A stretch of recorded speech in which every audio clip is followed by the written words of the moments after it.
Hey, good Thursday morning, everyone. This is Mitch. Hope you guys are having an awesome start to your morning and day and having a great work week so far as we're gradually working our way to the weekend. Got you an update on what is going to happen potentially for today for your weather.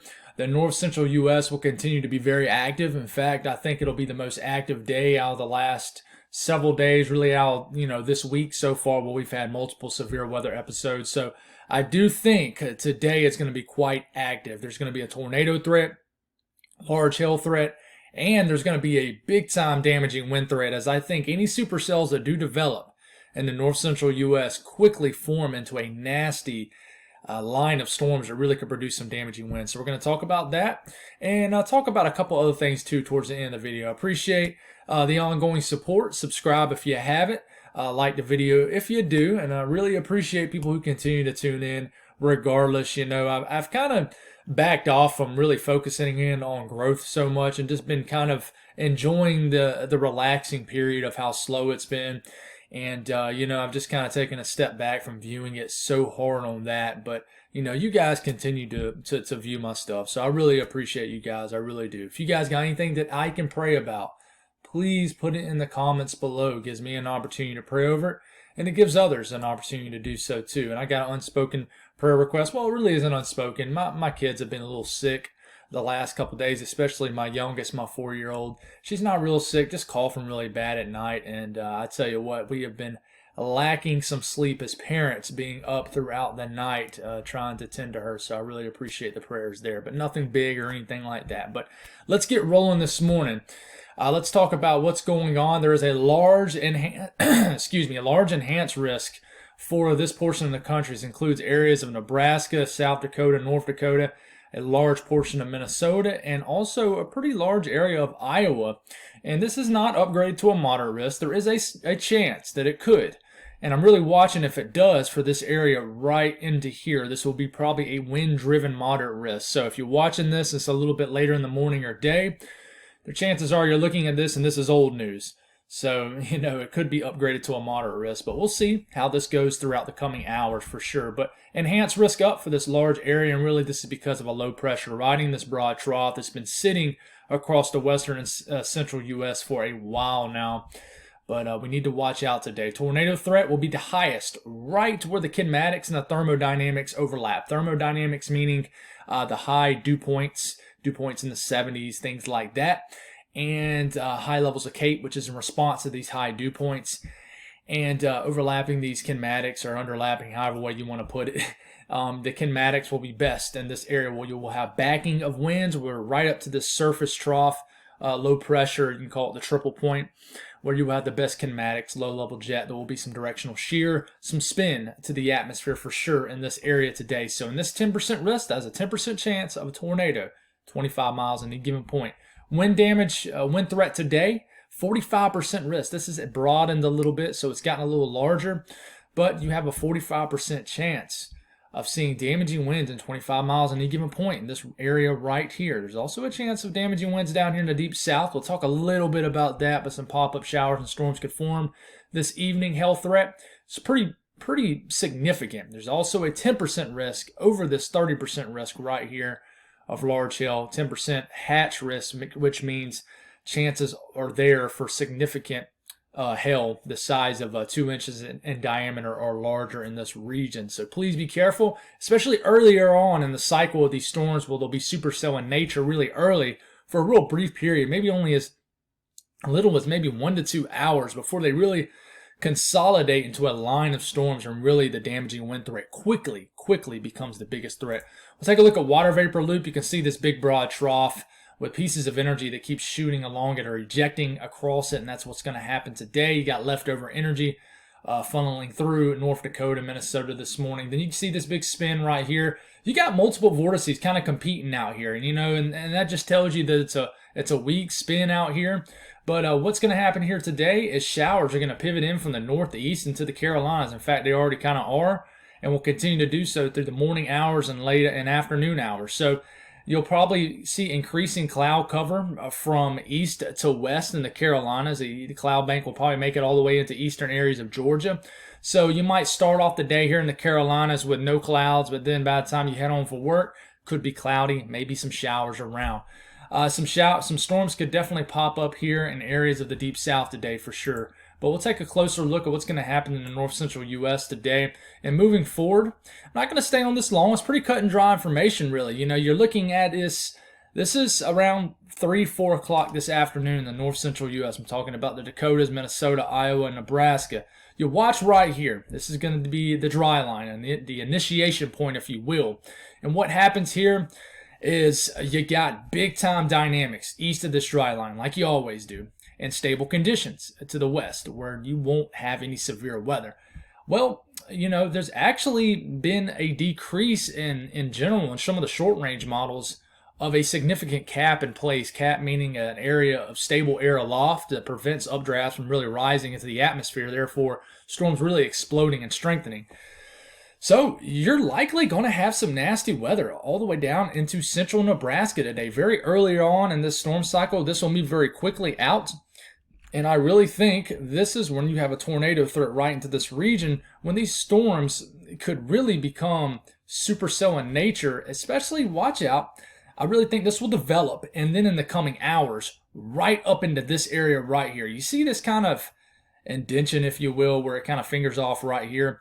These could be quick moving tornadic storms, meaning, I don't think you're going to see a discrete supercell. They might be what we call semi-discrete, which means they're kind of connected to one another somewhat, but they're definitely not just its individual nasty supercell, producing all hazards or anything like that. So this is the area you watch. It's called the triple point.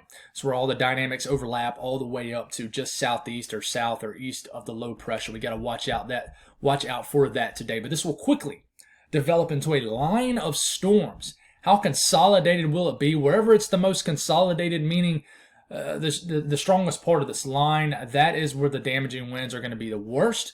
But I think it'll be bad everywhere because I think there'll be a lot of low-level energy here as far as the winds are associated, and they're going to mix to the surface.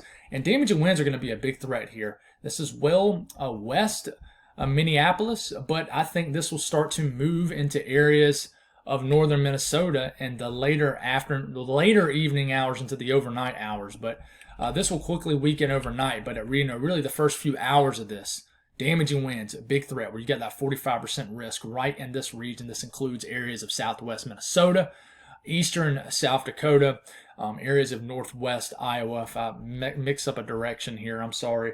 Forgive me here. I definitely don't know every single town and small city in this region, but please watch out in this area. Derecho, I don't know, but a damaging line of storms is certainly looking likely at this point. And the tornado threat here is what we call updraft velocity swaths. So it tells us not necessarily where there's going to be a tornado. It's not saying, hey, this model's not saying, hey, there's going to be a tornado here. It's kind of giving us the idea of where we can have these rotating updrafts, meaning tornado potential. So it says really later this afternoon, you'll watch out for this region right here where it has these highlighted areas, these more colorful areas, if you will, or where you can have rotating storms. And it makes sense per the latest HRRR model because this is right up to that triple point, right up to where all these dynamics overlap, where you have the best thermodynamics and the best kinematics. Kinematics meaning the wind energy you need and the favorable wind patterns you need for tornadic development to spin them updrafts.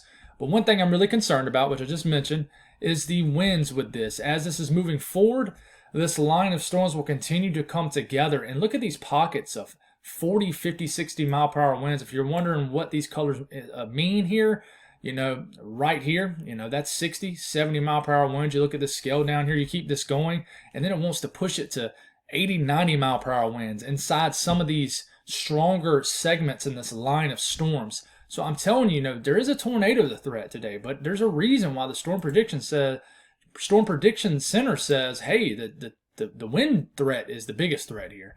And that honestly might be why this goes moderate. We'll have to see, though. We really will. But, the wind threat is big today, and then it'll die down as the storm weakens. For my folks in the Deep South, just be careful in the north central U.S. today. I know that's really cut and dry information, but, it really is, in a very quick way to explain it. Supercells could form. Quickly are going to form into a line of storms, and then damaging wind threat will be the main and biggest threat for sure. But in the Deep South today, there could be some You know, they're going to be coming from a weird direction because you got that spin with a cutoff low, and then it's mashing against this big time high pressure. So the spin, the wind currents, the steering currents aloft are going to be pushing these storms in actually from the north or northeast. So you could have some nasty storms in Mississippi, areas of western Alabama later this evening, maybe after the sun goes down for sure. So be careful in this area, not a big deal. As far as the eastern U.S. in general, you know, I don't see any significant weather besides what's obviously going on out here. But really focus in on here and this cutoff low. It's going to spin showers and storms into the area, I really think. As far as storms, I think this will be more so showers. But going through the morning and afternoon hours, you know, you're going to see some widespread showers and possible storms into the afternoon, evening hours in North Carolina, especially South Carolina, areas of southeast Georgia. So just, it's not a big deal, but, you know, just be weather aware that, you know, hey, you might drive into a shower. Not a big deal. As far as temperatures, really the entire eastern central U.S. is going to be warm. You can see a big cutoff right here. This is that warm front, right? So, you know, you got to watch out for the tornado threat right along that warm front. You got mashing of two different directions and wind directions. So obviously that causes this. So that puts a spin to anything, you know, with any kind of motion. It's like holding a ball and, you know, spinning it with your hands just like that. You know, that creates a spin to the ball. But the only area that's going to stay relatively cool today is where you got clouds kind of socked in here and you only have high temperatures in the 60s and 70s. But everywhere else that's not influenced by this cutoff low, I mean, look at the interior northeast, the mid-Atlantic. You know, actually the further north you go, the warmer you get because you get out the influence of this cutoff low. But I mean, you know, PA 70s, potentially 80s. You get into New York State, 80s and 70s, even in the higher elevations, guys. I mean, it's going to be warm today. It's starting to feel like late spring and summer up here. Maine, you guys are getting into the 70s and 80s today. But you know, just like, you know, how it has been the entire week. The further west you get, the hotter you get, and the more uncomfortable you get. It gets to, okay, you know, feeling pretty all right, to suddenly you get into western Tennessee, the western deep south, and the Mississippi Valley, and you're like, oh, Lord, this is terrible. And that's how it's been, you know, across this portion of the country, as you've just had a continuous pool of warm and hot, humid, soupy-like air. So for my folks out west, there's a lot going on today. You know, you got a system moving onshore. It's a pretty big system, pretty significant system, so you're going to be dealing with some rain later this morning in the, you know, western areas of Washington State and Oregon. Seems like that's the only two states I ever mention when I talk the western U.S. But in response to this low pressure, you're going to have a big rainstorm up here in Montana. No blizzard this time, but a lot of rain here in central and eastern Montana today, and even Wyoming, some showers where you're dealing with a little bit more warm air, but, you know, some snow in the really higher elevations. But you guys could be dealing with some rain showers and snow showers, especially the northern half of the state, and really that's about who all will see it.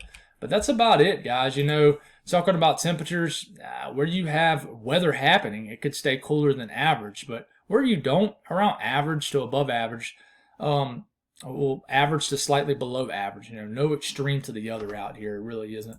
One thing we're going to start to mention, guys, and I'm not going to talk about it too much. I don't want to be that person that hypes things up. But the GFS, and it does have a bias to do this, what we call a CAG. It's energy that comes off Central America that sometimes can form into some tropical systems way down here in the Western Atlantic and, you know, the Southwest Atlantic. You know, we need to watch out. A piece of energy just south of Cuba could really develop here, and we got to see what it's going to do here in the coming days if we can get inside day 10. And watch out for some tropical activity down here. We need to watch this. You know, we get far out and it just kind of spins a low pressure here. But it's just something we need to watch. We'll talk about it. That's all I got, guys. Thank y'all for tuning in. I have you a video this evening. God bless all y'all and have a great day.